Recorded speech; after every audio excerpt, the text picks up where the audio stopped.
Can I just ask you, how are you? You're the busiest person in media. You've got 10,000 projects. You started a university. You started a media outlet. You got married. You had a baby. So I tired. know you did the Twitter files with Elon Musk. You were like one of the, if not the first, you and Matt Taibbi, journalists called to go investigate. Like the list, how are you? You're so sweet. I'm amazing. I mean, when I think back to what has changed in my life over the past 2 years, I do get a little bit of whiplash. We moved from New York to LA. We bought our first house. We got married. We had a child. We became first-time entrepreneurs. I mean, as you know, Megyn, I am not a business person. Like, I didn't know what ROI was. I didn't know what EBITDA was. And now here I am running a company with 20 people and growing, and offices as of a few weeks ago in LA and New York. So it's been just an absolutely wild ride. I wouldn't change it for the world, but having a kid and growing a business in the same year, like maybe not, don't do those two things at the same time if you want to maintain some semblance of a healthy sleep patterns. But Yeah. I'm super excited, and we're putting on our first live debate next week here in LA, which I'm also incredibly excited about, and I hope it's going to be the first of I'm many. interested in this debate. If that were here in New York, I would have been there. I apologize, I can't fly out to LA for this because I actually would really have liked to enjoy this. So Love to have had you there. who's debating and get to what is the heart of this? Because I love this whole idea of the debate series. We do a debate series on the show where we have both sides, strong representatives. From on the gun debate, we did Palestine and Israel. We've done a bunch of them.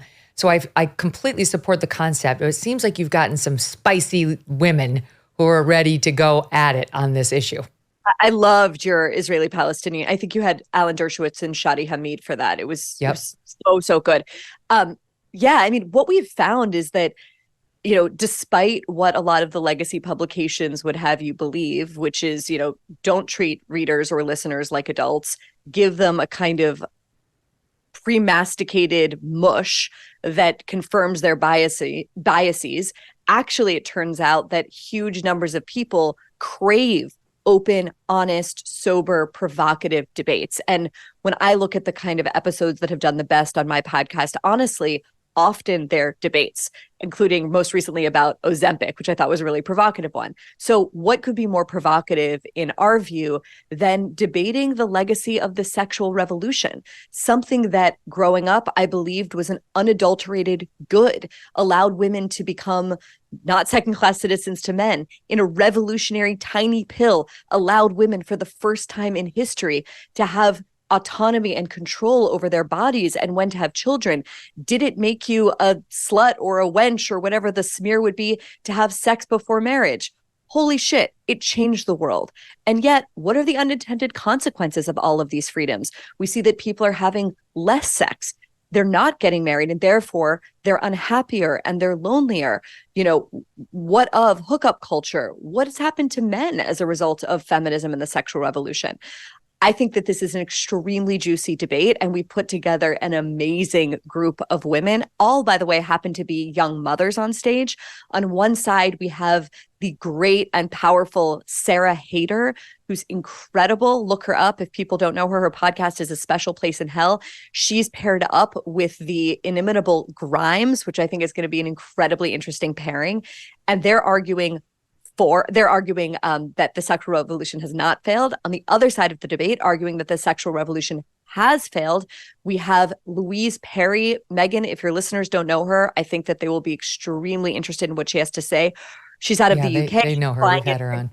Yeah, you've had her on. She's flying in from the UK. Her book is called The Case Against the Sexual Revolution, and she is joined with, certainly not a conservative, Anna Khachiyan, one of the hosts of the podcast Red Scare. Yeah, we've had her on too, Red Scare. She's amazing. She's amazing. And the opener is, and this is the real wild card, Tim Dillon, one of my favorite comedians. Love him. Yeah, I love him too. So it's going to be a really, really great night. The theater's about to sell out. It's 1,600 seats, and it's the first live debate we're ever doing. So I'm nervous, excited, really hope people will join. It's September 13th, 7 p.m., downtown Los Angeles. You can get tickets at thefp.com/debates. And my plug is now over. I'll tell you who the unsung heroes of COVID are. Of course, the frontline workers. But what about those business owners who hung in there and paid their employees during the pandemic? If you stayed open and paid your people, you could be eligible for up to $26,000 per employee at covidtaxrelief.org. $26,000 per employee. This is not a loan. These are government funds that you don't have to pay back. All types of businesses, including nonprofits and churches, can be eligible. But you need to apply now because Congress may pull the funds. covidtaxrelief.org has helped tens of thousands of businesses just like yours and secured over $500 million. And unlike others, they charge nothing, absolutely nothing up front. They do all the work, then share a percentage of the cash they get for you. You did the tough thing for your employees during COVID. Now let covidtaxrelief.org help you get up to $26,000 per employee. Visit covidtaxrelief.org. covidtaxrelief.org. covidtaxrelief.org. Hey, thanks so much for watching. If you like what you just saw, hit the subscribe button for more clips and full episodes.